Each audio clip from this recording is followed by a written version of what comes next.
Today we're going to cover the Kaplan Meier survival analysis. Okay.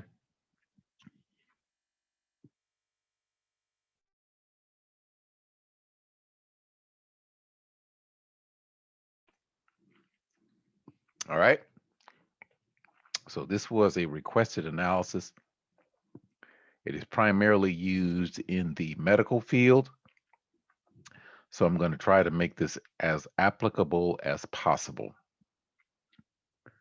Okay.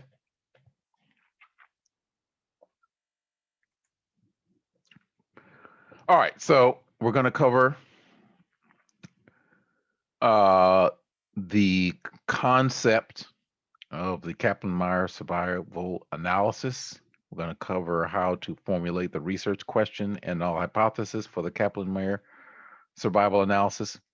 We're going to cover how to enter data, the assumptions of the Kaplan Meier survival analysis, the independence assumption, both for individuals and groups, as well as all participants must be event free. We'll get into that.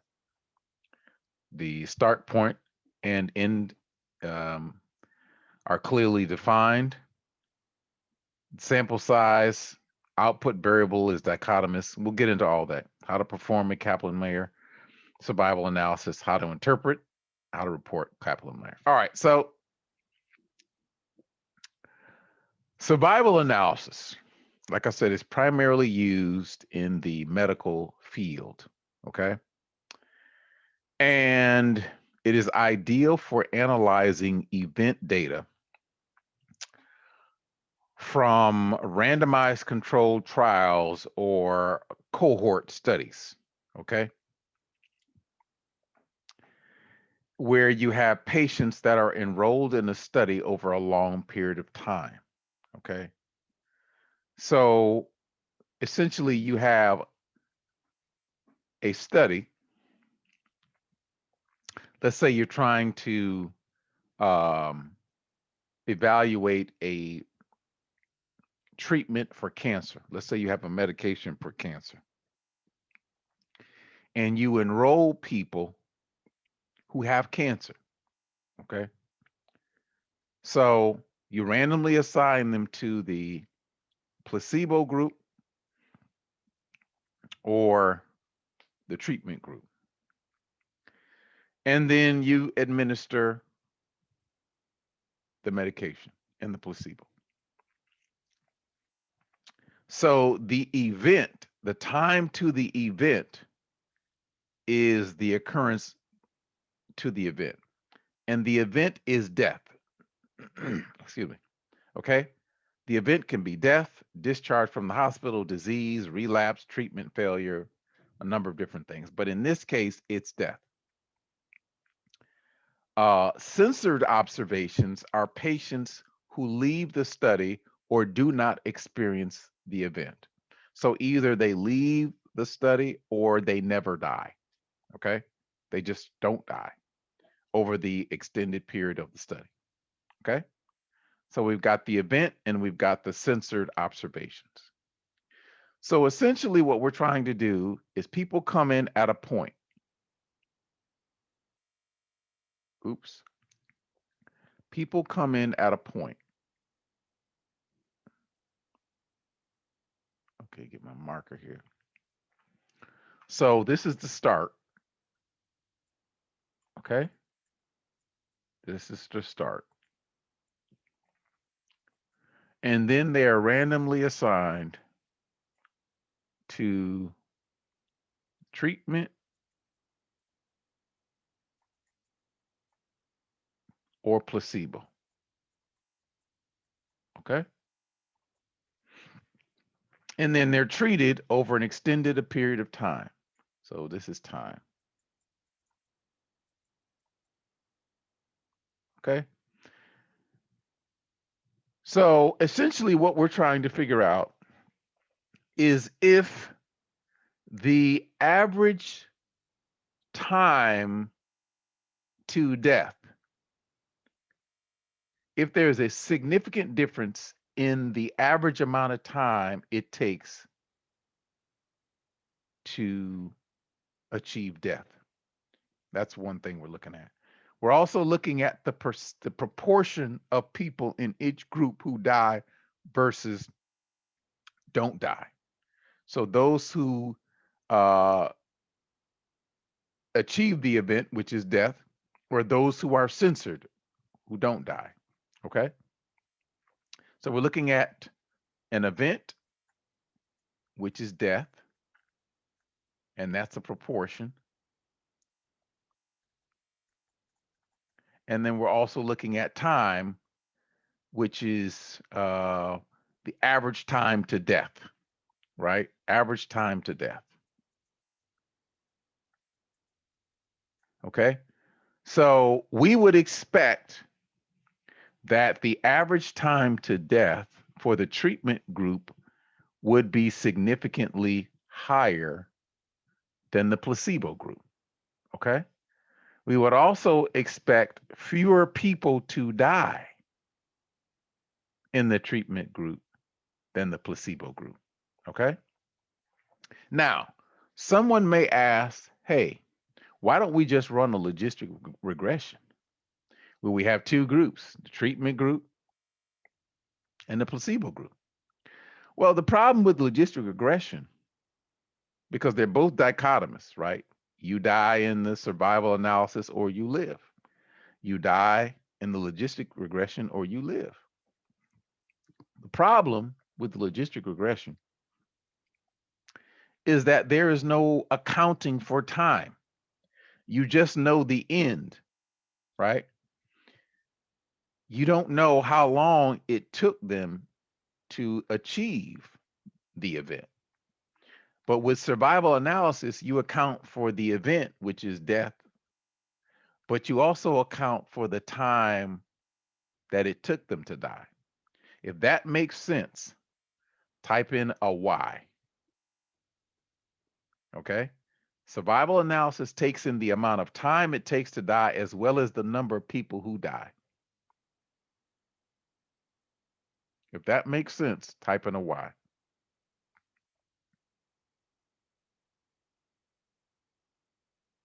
Okay. Let me give you an example. Let me give you another example. We're going to have to go through a number of different examples because this is not. All right. So here we have a question that says, is there a survival rate of the new treatment group higher than the standard treatment group? Okay. So we've got cancer. Matter of fact, let's do something different. Let's say we've got a vaccine. Okay. We've got a COVID-19 vaccine. Okay. COVID-19. We're testing a COVID-19 vaccine. COVID-19. Oops, that's not 16. It's 19. Sorry. 16 is something else. Maybe that's 2 years from now. Well, no, actually 19 is when I think that's when it started, COVID-19. So COVID-19 vaccine. Okay. COVID-19 vaccine. So we randomly select 1,000 people and we assign 500 to the vaccine group and we randomly assign 500 to the placebo group.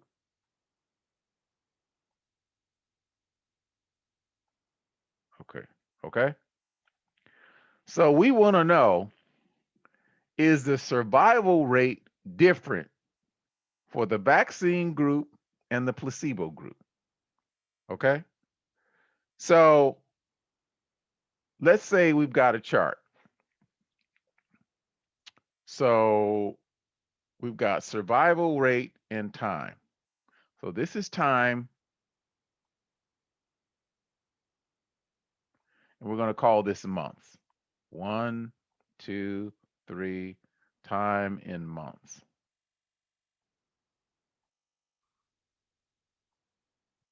Okay, months. 1, 2, 3, 4, 5, 6,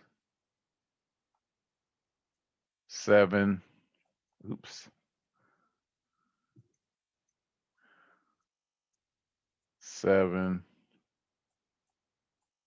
8, 9, 10, 11, and 12.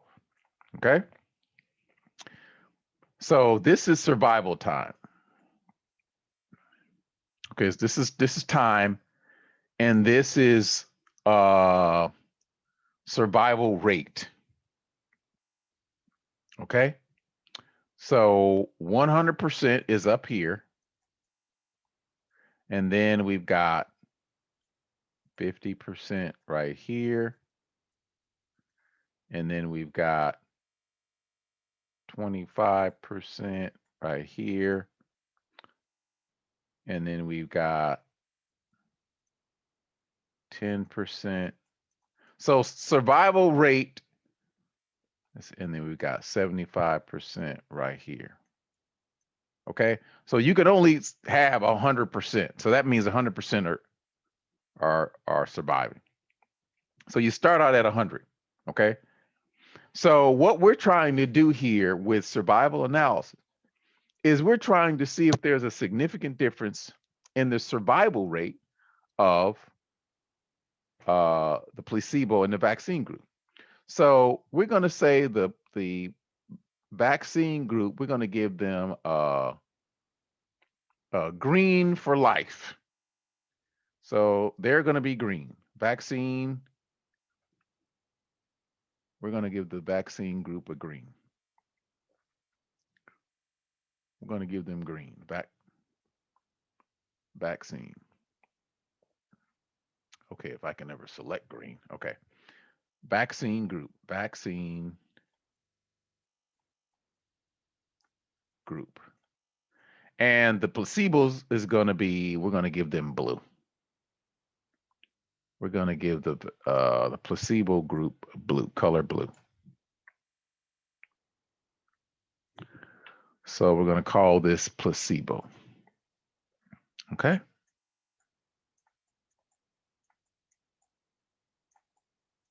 All right. So is everybody following me so far? We got two groups. We're conducting a study, COVID-19 vaccine. We're all in this together. We've been charged to save the world, us, you and I. So we have a COVID-19 vaccine. So we have to test the efficacy of this vaccine. So we have 1,000 people. We randomly select. We split the 1,000 people. We randomly select them to the vaccine group, 500, 500 to the placebo group. If everybody understands that so far, type in a 1.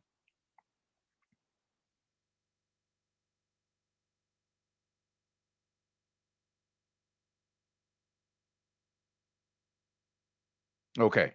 All right. So we're the vaccine team, COVID-19. That's us.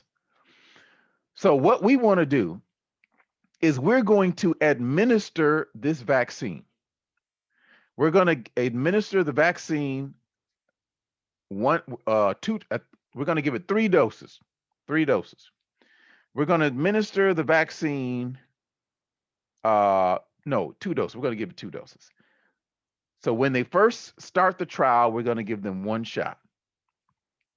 Then we're going to give them another shot 30 days later. Okay? And then the same thing for the placebo. We're going to give them a shot. It's just going to be a bunch of nothing. Just, matter of fact, we're going to give them a sugar pill. That's what we're going to give them. We're going to give them a sugar pill. No, we don't want to give them a sugar pill. I don't even think that's ethical anymore. Anyway, we're going to give them a pill at the same interval as we're going to give people the vaccine. So when they come into the group, we're going to give them this water pill or, whatever. And then a month later, we're going to give them another dosage of the pill. Okay. And then we're going to track how quickly they die over time. Okay, so everybody starts at 100, right? So the blue, because no one's dead, right? No one's dead. So you got blue at 100 and you've got green at 100%, right?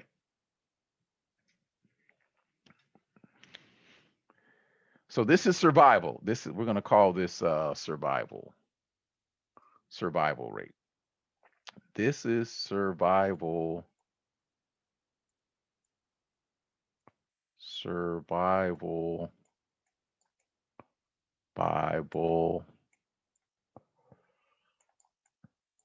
rate. Okay, this is survival rate. This line right here is survival rate. So everybody starts at 100% because nobody's died.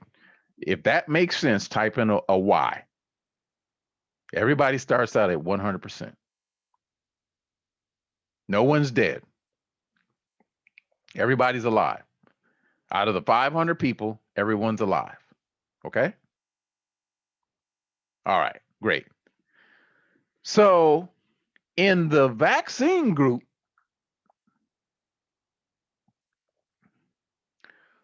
as we progress through time, we go 1 month, 2 months, 3 months, 4 months, 5 months. Nobody's dying.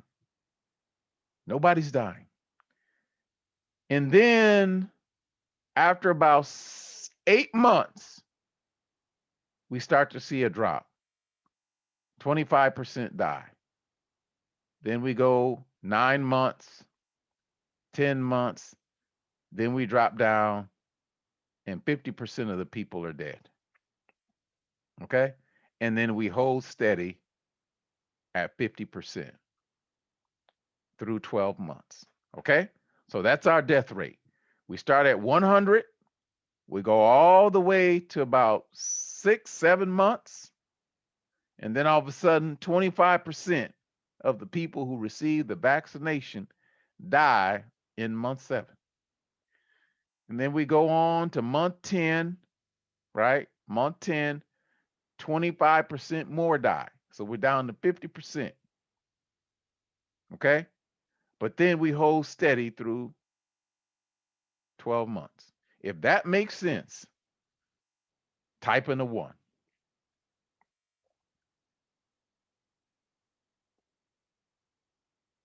Okay? All right. We're cooking with grease, right? So the first 7 months, we're all puffing out our chests, saying that we found the magic bullet. But then after 7 months, 25% of our group dies, right? And then another few months, another 25% dies. So we're like, whoa, wait a minute. But then we have to say, okay, how does this compare to the placebo group? Okay. So now let's look at what happened with the placebo group. They start at 102, but then month 2, 25% die. Month 3, another 25% die. Month 4, we hold steady. We hold steady. 5, 6, 7, right? Then all of a sudden, another 20%, 25% die. Okay? So now we're down to month 8, month 9, month 10. We're still at 25%. Okay? So that means that 25% of the people are censored, or 75% died, or 75% had the event. 75, I don't know why I keep doing that. 75% hit the event, which was death. Okay? 25% are censored. meaning they did not die. They're still living. Then we've got 50% who are censored and 50% who are dead or hit the event. And the event is death.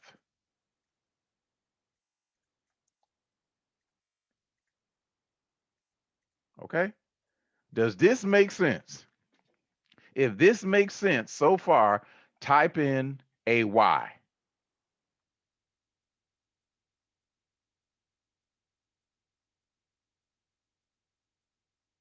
Okay, great.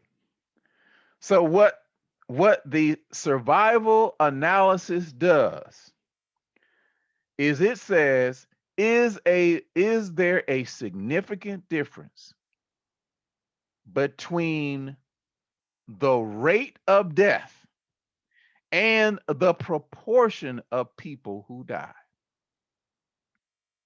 Okay? The survival analysis looks at the rate of death, the average rate of death, and the proportion of people who died. If that makes sense, type in a 1.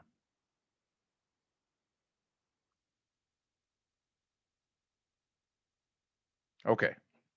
Okay, so that's where I'm losing people. Oh, maybe not. Um, so okay, great. Okay, great. All right.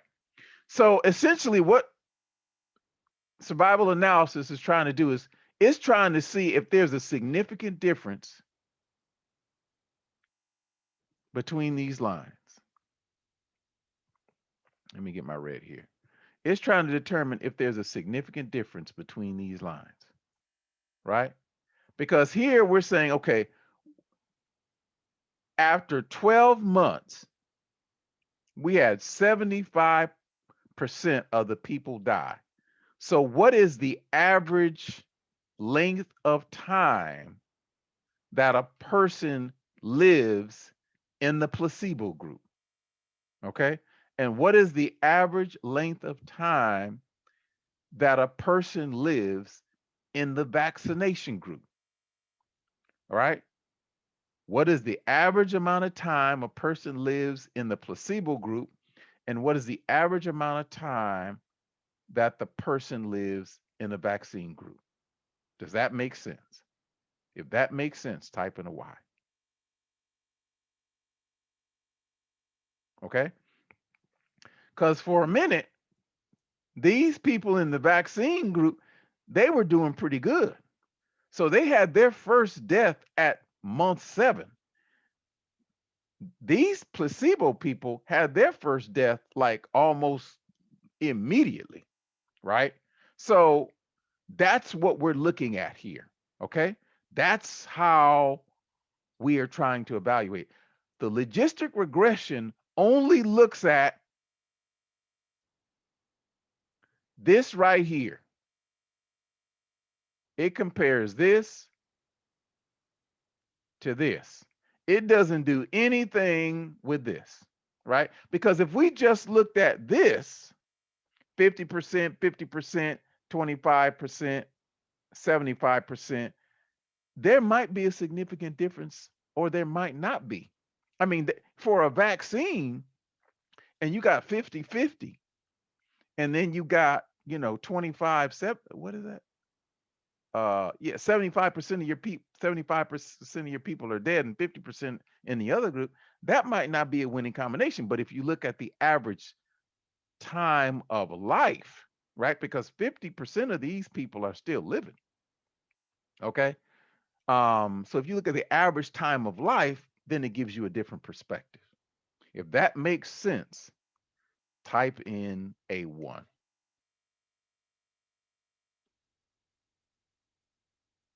See, logistic regression only looks at the end. It doesn't look at the process, right?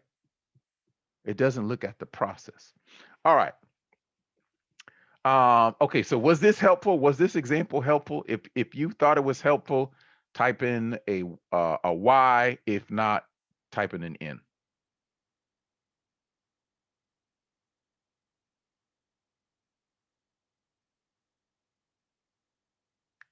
Okay. All right. All right. So let's go to another example. All right. Well, let me ask you this. Does anyone, I regret that I will leave. Okay, that's fine. That's fine. Have a good night. Does anyone have a question? Well, let me roll this back. Does anyone have a question at this point? If you have a question, type in a 1. If you do not have a question, type in a 0.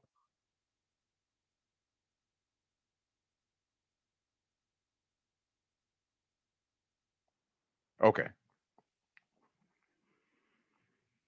Okay. All right, great.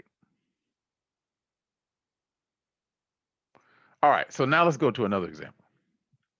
So now we have another example where we're looking at the survival rate of patients with different levels of severity of a disease, right? We're not testing any kind of medication. We're not doing anything like that. All we want to know is if there's a significant difference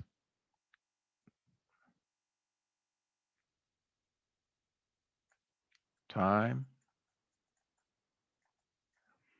and rate of death, right? So survival rate.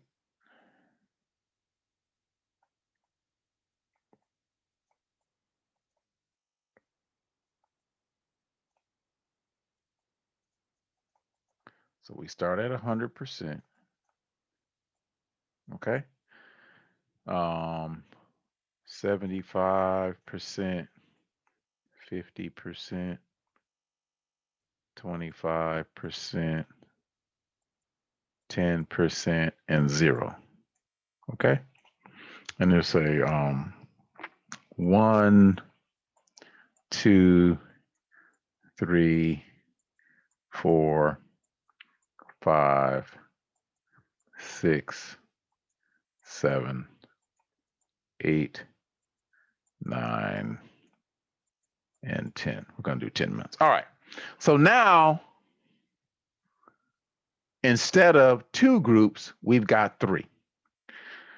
And we have, let's say we've got people who have a heart condition. Let's say they got high cholesterol, right? So we have a high cholesterol. The event is death.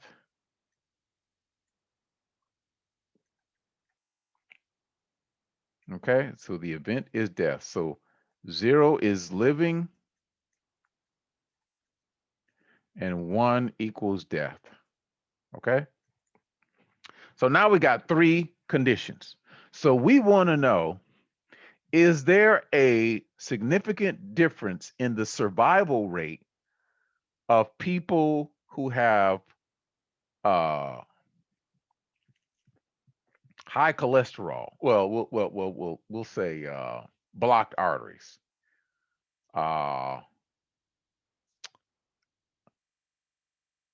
arteriosclerosis. Yeah, that's what we'll say. Arteriosclerosis. And that is a hardening of the arteries. So we're going to have mild, moderate, and severe. Okay. So we want to know, what is the death rate? Is there a significant difference in the death rate of these 3 groups? Okay. So let's get our colors. Let's get, so we're going to use green here. And then we're going to use blue here. And then we're going to use, let's use, let's see, blue, green. Let's use orange. Let's use orange. Okay. All right. So with mild arterial sclerosis, we would expect, I mean, I'm not a doctor, so I'm just going to wing it. So let's say we all start at 100% and we come over, and not many people die in the first couple of months. But then we start to see some people die after about 7 months. And then we go on past 10 months, and only 25% of people die. So 75% are censored, and 25% hit the event. Okay? All right. So then let's see. Then we got the moderate. Let's see. Moderate is blue. And then, so again, the moderates start here. They're doing pretty good too. And then about 4 months, well, we got about 25% die. And we go another few months, and then we see another 25% die. And then we go on, and we're at 50-50. Okay? We're at 50 censored and 50% hit the event. Okay? Does this make sense so far? If this makes sense, type in a 1.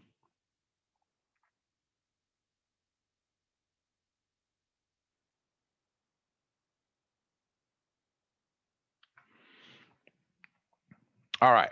So now we've got the severe. Severe people, severe hardening of the arteries. This is just fictitious. I'm just coming up with this. All right. So that they started 100. They go, again, there's no treatment. We're just monitoring them over time. So they come in at 100. And then after about 3 months, they start to fall badly. So they fall 25%, 75% in the 3rd month. And then they go on a little bit further, and then they fall another 15% down to 10% survival rate. And then they just continue through. So they're 10% censored, meaning they're still living, and then 90% death, or 90% the event. If this makes sense, type in a Y.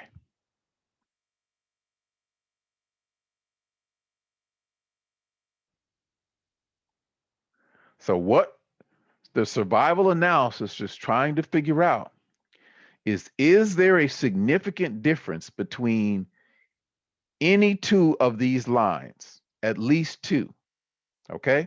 So the null hypothesis is there is no significant difference in the survival rates of patients among the mild, moderate, and severe conditions of arterial sclerosis, okay? That would be the null hypothesis, okay? If this is making sense so far, type in a 1.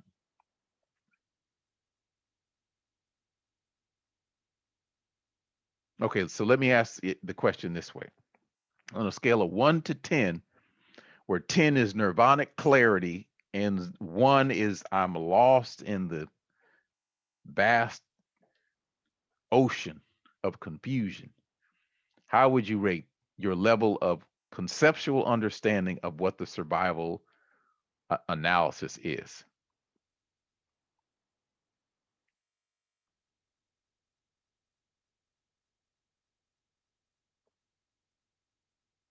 Okay. Okay. Okay. All right. Good. All right. So now let's get down to the nitty gritty. All right. Let's get down to the nitty gritty. All right.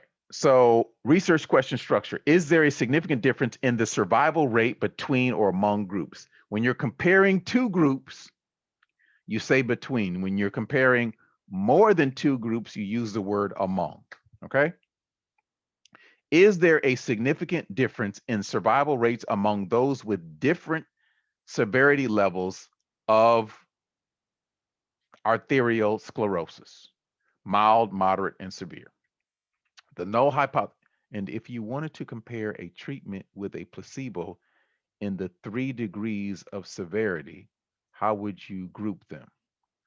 Great question. So let's look at that when we actually get to SPSS. Great, that's a great question. So let's look at that when we go to SPSS. All right. Um, so there is no significant differences in the survival rates among the child, moderate, and severe. Okay. Alternative hypothesis. There is a significant difference in the survival rates among the mild, moderate, and severe condition groups. The requirements. So you require 3 variables. An event variable that is dichotomous means that the event occurred, which is coded as 1, or the event did not occur, which is coded as 0. Okay? You need a measure of time, some continuous variable that measures time. You have to have that. And then you have to have a categorical variable that measures at least 2 or more groups. Okay? Categorical variable that measures 2 or more groups.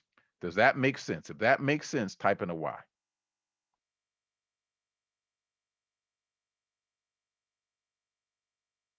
Okay. All right.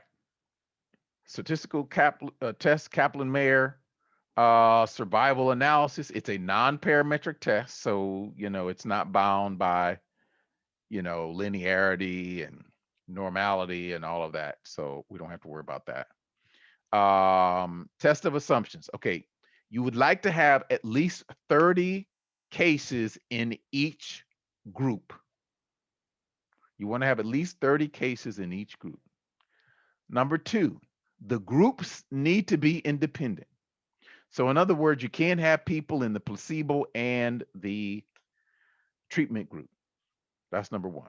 Number 2, you can't have the people who are randomly assigned need to be independent, right? You can't have a person who has had the treatment be in the placebo group, right? You can't have contamination.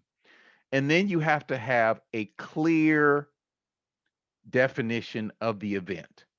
Okay. You have to have a clear definition of the event. Okay. Um, it has to be something that is clear and definable and is unambiguous. And then 4th, you can't have someone who's already experienced the event, right? Because that's just going to be a contaminant for the study. All right. All right. So now let's go to SPSS. Survival data.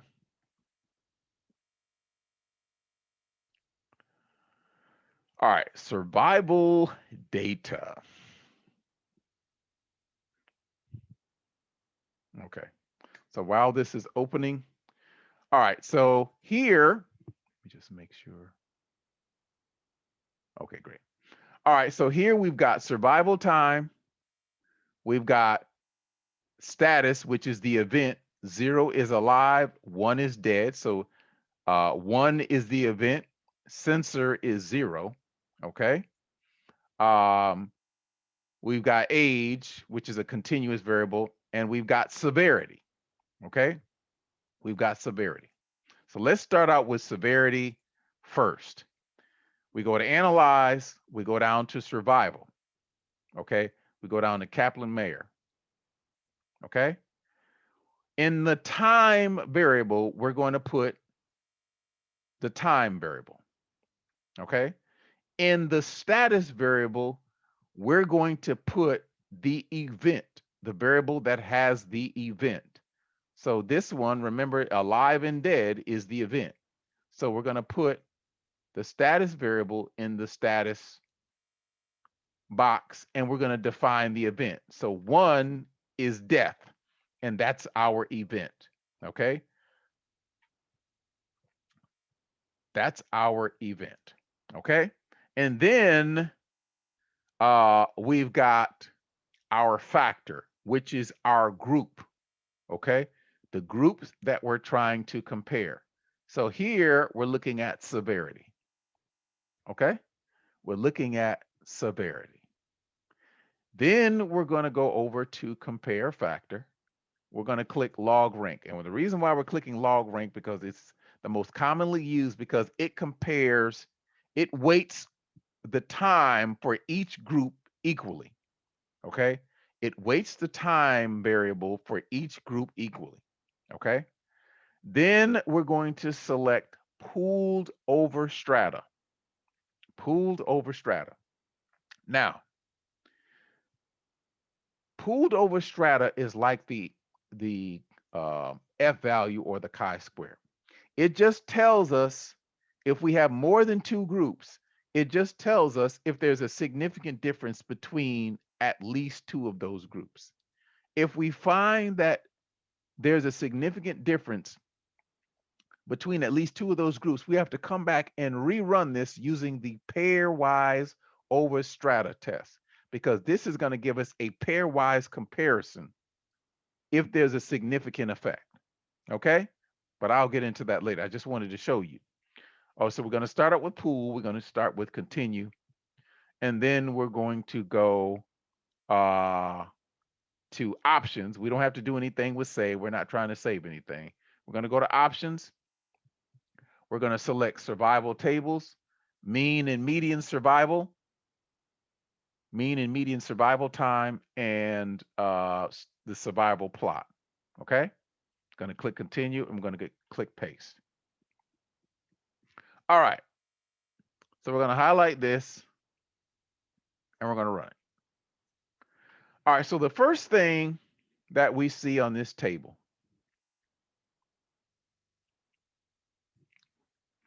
is the cases processing table. These are the number of events or deaths. And these are the people who are censored or alive. Okay, censored people are alive.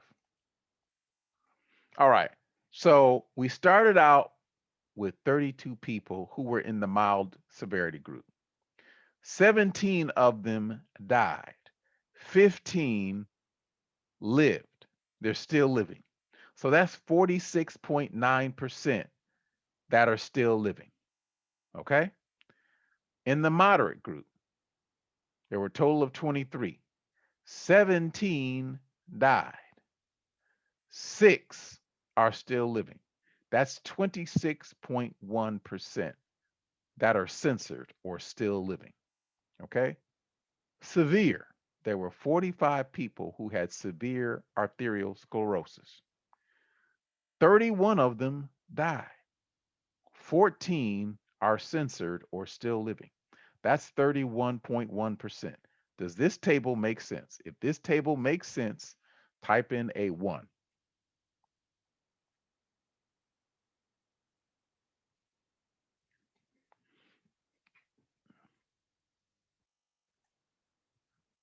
Okay, great. Great. All right. Now we come to the survival table and we start out with the mild group and it lists everyone in the group. So this person is alive, remained alive. This person remained alive. This person died in less than a month. I got this data from something else I was doing on a different project. So this data is actually in years. So decimal points means months. Okay. So this person died very quickly in the mild group. These other people, they're still alive. This person died here. This person died at this point, and so on and so forth. So this tells you when they died. This person died 4 years and about, let's see, 4.7. So that's about 4 years and 9 months. This person died about 3.5 years into the study. This person died about 2 years into the study. This person lived for 10 years. So they lived for the entire length of the study. Okay. Does this make sense? What I just covered. If this makes sense, type in a Y.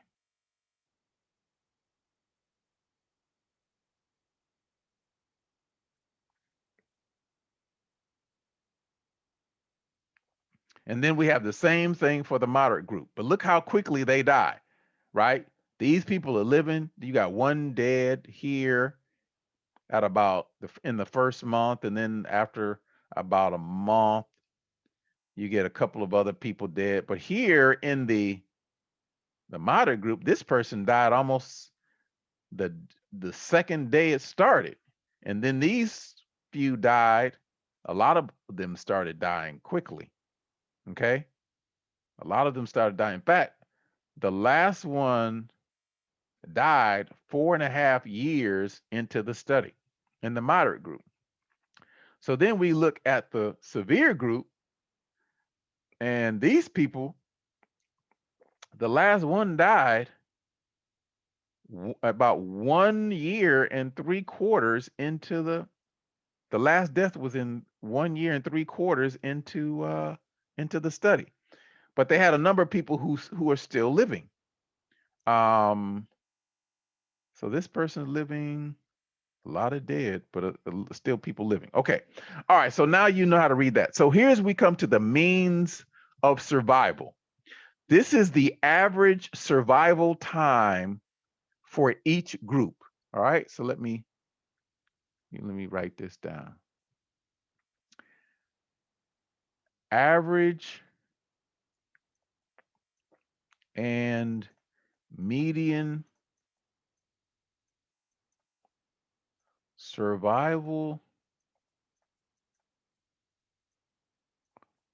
time for each group. Okay? All right. So the average survival time for the mild group was 2 years. The average survival time for the moderate group was 1.3 years. The average survival time for the severe group was about 6 months, 0.57 years, about just over 6 months, okay? And then the average median, right? Because medians are not impacted by extreme scores, right? So it's just the middle value in the distribution. So the median score for the median survival time for this mild group is about 3/4 of a year. Moderate median survival time was about just under 4 months, and this one's about 3 months. Okay, so we come to the overall comparison, which is the chi-square. And the chi-square is less than 0.05. So if it's less than 0.05, that means at least if you have more than 2 groups, which we do, at least 2 of the groups are significantly different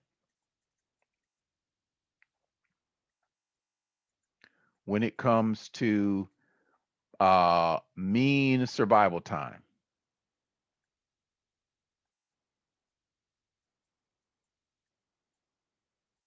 Okay. Now, if you only had 2 groups, there's no need to do a post hoc study, a post hoc comparison. Because if you only got 2 groups, then you know which one is higher or lower because there's only 2 to compare. If that makes sense, type in a 1. If you have 2 groups, you don't need to do a post hoc comparison.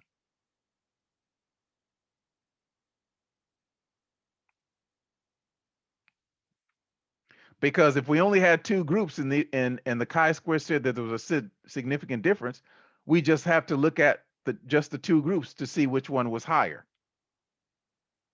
Okay? But now we've got three, so we don't know which one is higher. So that's why we have to run a post hoc test. And this is so these are our survival plots, right? So here, everybody starts at 100 and it goes down, right? Similar death rates, very similar. But then we start to see that over time, the mild group, fewer and fewer people are dying, right? But with the severe group, the rate is more. Let me just make this lighter so we can see it. Come on now.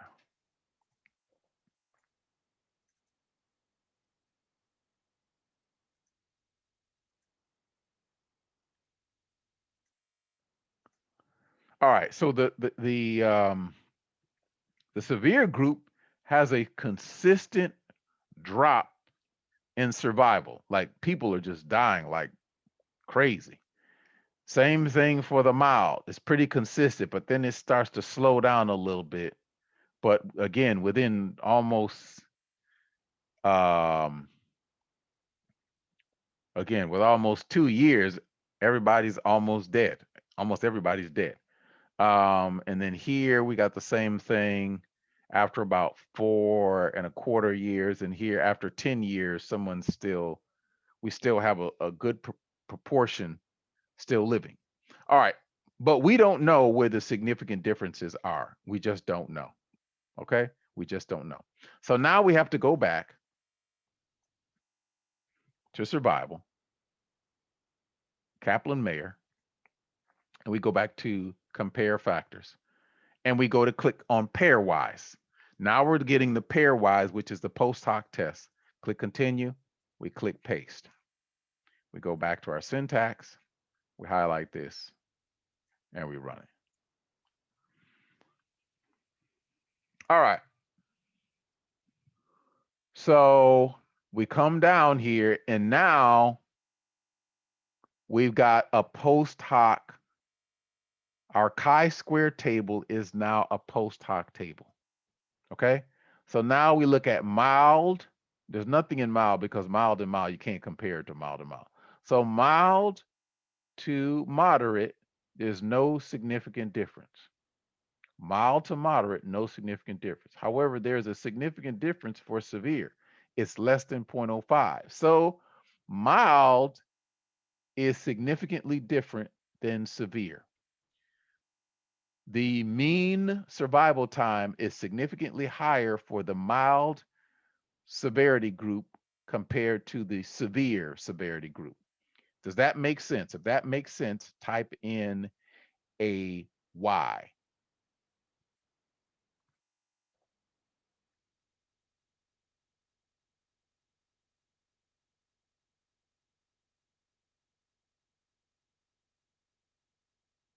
Okay, great.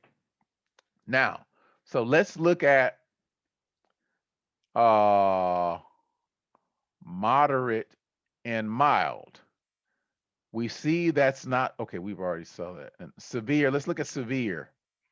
Severe and mild, we've already got that over here, but let's look at severe and moderate. Well, it's 0.092, which is higher than 0.05. So there's no significant difference between severe and moderate. So the only ones that are significantly different are mild and severe. If that makes sense, type in a 1. All right. Okay. So now let's see. So there was a question here.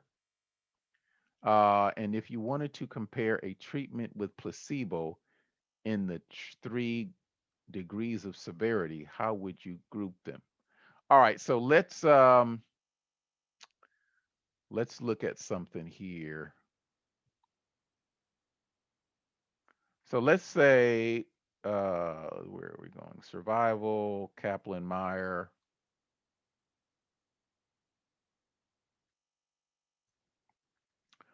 So let's say we wanted to add another layer. Let's say we're going to run age group.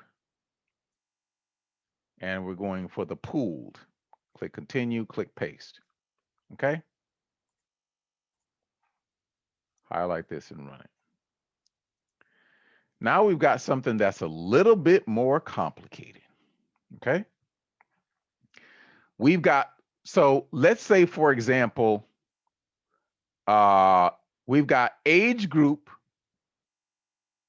Matter of fact, let me change this to,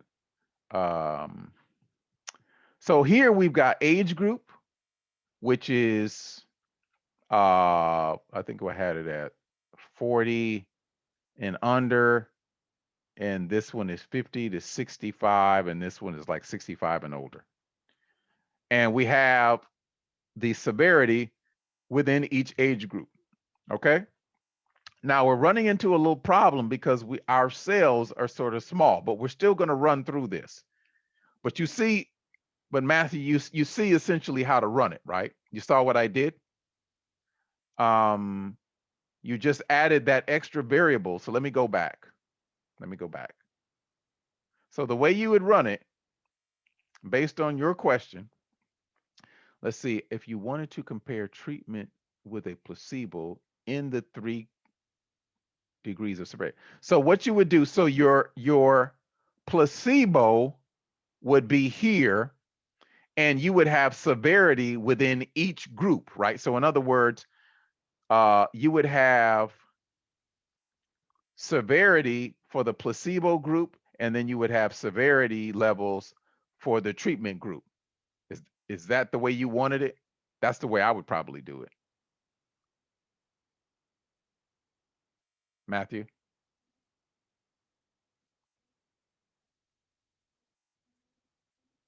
Okay. All right. Yeah, that's the way I would do it. All right. So let's see. Somebody sent me a message. All right. Anyway. All right. So yeah, so that's how you do it. So now you've got 2 layers. You've got age group and severity mixed together. And then you've got the same survival and death sensor and event rates for each age group and for each severity. All right. So then we come down and we've got the mean and median survival rates. So we go to 5 years for this one, 1 year. Well, it's almost 2, 1, 2.5, 1, 6 months, almost a year. This one's about a year. And this one's very small, and then over. Okay. All right. So then we come down and we see, oh, look, it's significant. It's significant.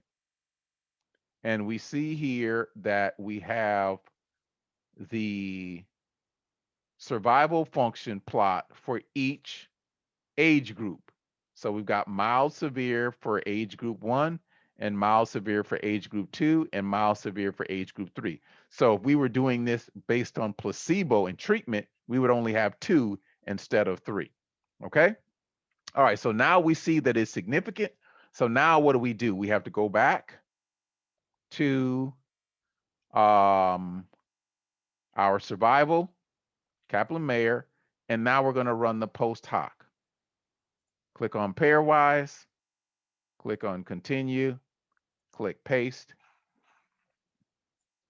and now we're going to run the post hoc. Copy this and run it. And then we're going to come down and see what the post hoc tells us. All right, so the post hoc, interestingly enough, the post hoc only gives us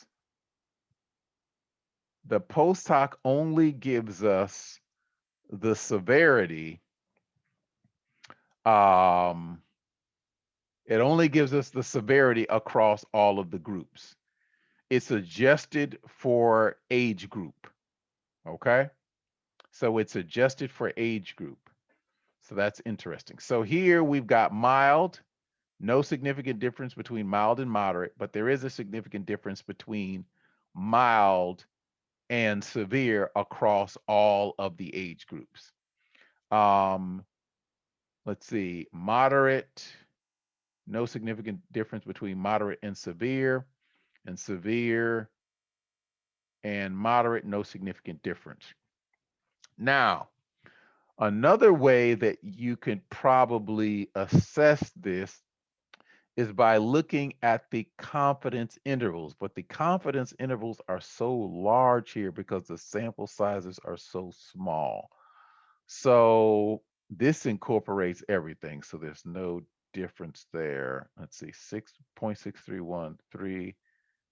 Yeah, these all overlap. These all overlap. 0.61 points. Yeah.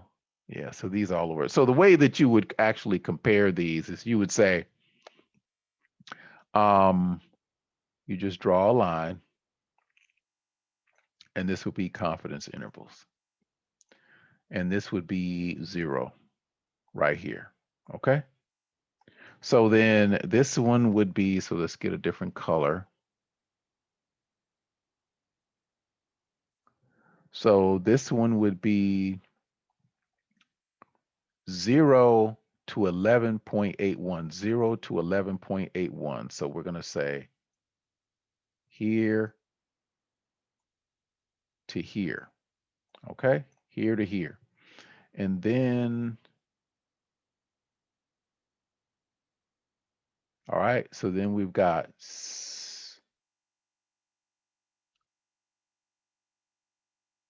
yeah, they're all overlap. So this, we got 0 to 11.81.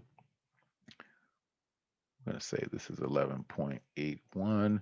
And then we've got 0.631 to 3.02, 0.631 to 3.02. These overlap, right? So these overlap. Remember what we said about confidence intervals? If they overlap, they're not statistically significant difference. 5.81 to 1.79. So 5.81 to 1.79. Those overlap. And then 0.80 to 4.80. So this is 0.80 to 4. So we're going to give that to about here. And this overlaps. Yeah, so they all pretty much overlap. This overlaps with this, it overlaps with that, it overlaps. So yeah, they all overlap. So that's the way you would determine. You would have to go through and then create this confidence interval band and then just plot them to see if they overlapped. But yeah, so that's interesting because what happens though is if you wanted to look at the efficacy, so then you'd have to run it differently, right? You'd have to run it. So if you wanted to get significant differences,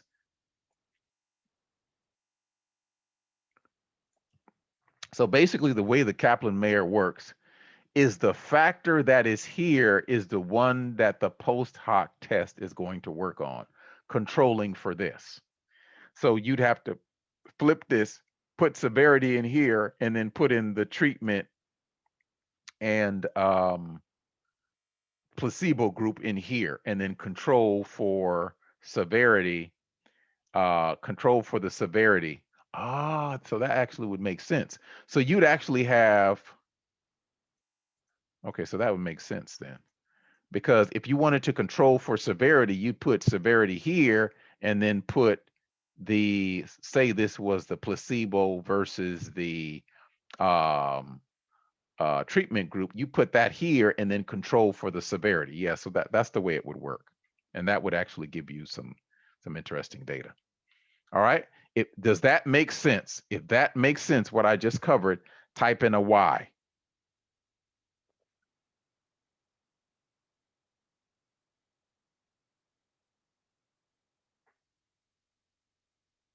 Okay. All right. So if what I was doing here, can you run that so we see how will be? Oh, yeah, yeah, yeah. Yeah, sure, I can. Um, let's go back. So we've got severity and age group. Um, so what I did before was, so I had age group and then severity, and then click paste, highlight, and run it. So now we've got uh, age group within each severity group, okay? And then we've got the survival where we have severity and then age group within each severity group. And then we've got the means and medians of survival time for the age groups within each severity group. And then we've got the post hoc test. So the post hoc test, oh, we didn't run the main effect, but that's okay. So for this one, it says that there's a significant difference between the youngest group. So there's a significant difference between the youngest group and the middle group, age group, and the youngest group and the oldest group. Okay. And then um, there's a significant difference between the middle group and the oldest group. So looks like there's a significant difference between all the groups. So let's look at this controlling for severity. So when you adjust for severity, this is what you get for age. So let's look at these. Oh yeah, these definitely, right? Because if you look at them, look at the youngest group, right? Those who are young, let me see, severity mild, severity moderate, severity severe. Okay, so here we've got the mild group, and you got the young group, which is 1. So the lower the number, the younger the patients. So here you have a very, I mean, their survival is pretty good compared to everyone else. I mean, everyone else is down here, and they're almost 50% of their people are surviving with the mild condition. So those who are younger and mild have mild symptoms or mild arterial sclerosis. Their prognosis for living is pretty good compared to the other two groups. But there's a significant difference between all of them. Okay, so let's go to the moderate. Okay, so the moderate, they're still living longer, but more of them are dying. But they're living longer. The younger people are living longer than the severe. I mean, I'm sorry, than the older group and the medium aged group, right? So this light line, let me just, this light line is the oldest group. Okay, this light line right here.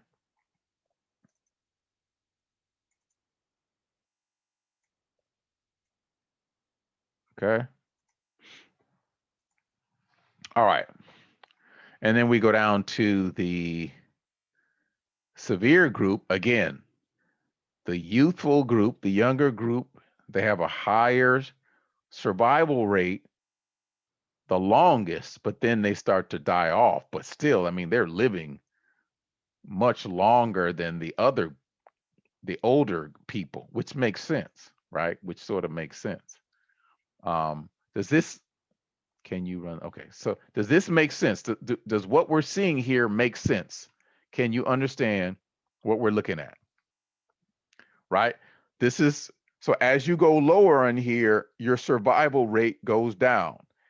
As you go more to the right, the time increases. So over time, your survival rate is going down. But for the younger people, their survival rate is not dropping as quickly over time as the older people, which makes sense.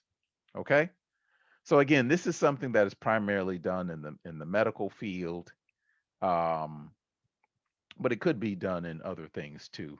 Anything that has a related event and it's longitudinal in in in its focus. All right. So again, um, we've covered a lot here. So on a scale, on a clarity scale of 1 to 10, how clear conceptually are you with survival? I did my study on dropout rate using survival analysis, so thank you. Oh, okay, great. How did it turn out? Let me unmute you. I can you hear me? Yes, I can. Yeah, this is the question that I asked you last, I think it was a couple of days ago about dropout rates. It did, actually, it turned out to be exactly what we are just discussing today. Oh, really? Okay, good. Yeah, because I looked on the dropout rates for these facilities, like on how, and then using some predictors, different predictors, and Yes. looking at how long the dropouts takes, so and I looked on 3 years range, but I Oh, look okay. on retrospectively and look on how many people drop out during that time and if there was any predictors that were causing them to drop out. And so I had to drop some of the predictors, but then I ended up staying with 3 of the predictors, Okay. which was diagnosis, the case management, because it was psychiatric units, Yes. case management and treatment center, and age. And Oh, the okay. only thing that was significant was age. Oh, significant age. Okay. Yeah, yeah. So the older the people were, the more they dropped out? No, the older the people they were, they stay on the treatments for longer time. The younger the people were, they tend to drop out, and that was basically because of the whole biology of the mental health. Because most of the time, when they're like between 14 and 18, they tend to be like they're trying to figure out what is actually happening, Okay. and they're trying to figure out, if the treatment is actually working. But then the older they get, they figure it out. They say, okay, I have, schizophrenia, and if I take my medications, I stay in the treatments, I tend to be better. So they Oh, stay in the treatments. Yeah. So that was really interesting. oh, that's great. Okay. Yeah. Yeah. So you used survival analysis to come up that with that, or did you use logistic regression as well? I use survival analysis. Okay, that's good. That's Yeah. good. So Now, that I did you was looking forward for this today, just good, to good. see it. Yeah. Now, did you also see how we could run like two categorical variables on top of one another where you can control? Do you see that too? Yes, yes. And that's why I was really looking, because what I did was I used SAS to do that. So I was never quite well on SPSS on doing Yes. that. So I Hmm. was looking forward to just see how it's done in SPSS. Oh, But okay. I did that on using SAS. Okay, great, great, great. Yeah. Oh, excellent, excellent. So that was thank you for doing that. You're very welcome. You're very, very welcome. So, do you use SAS mostly, or do you? Both, like I use SAS mostly, but recently we have started using SPSS, and that's why I had to like kind of like take some courses just so that I can refresh myself on SAS, on the SPSS, because I haven't used it for a while. Got it, got it, got Yeah, it. Okay, okay, yeah, good, good, yeah, excellent, excellent. yeah. Glad it was helpful. Thank you. No, yeah, it was really helpful. So thank you for doing that. You're very welcome. You're very Yeah. welcome. Any other questions? Any other questions or statements or anything?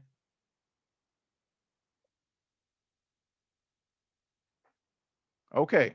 All right. So what I'm going to do is I'm going to do one more thing on Monday, and it's multiple select. So when you're doing surveys, sometimes you have questions where you have select all that apply. So there's a special way that you have to calculate those. So I'm going to show you that on Monday, and then after that, we're going to start doing the practice runs. Okay. So that's it. Enjoy your weekend. If you have any questions, I'm going to have this video and I'm going to load it up. Okay, so great. Okay, so if there are no questions,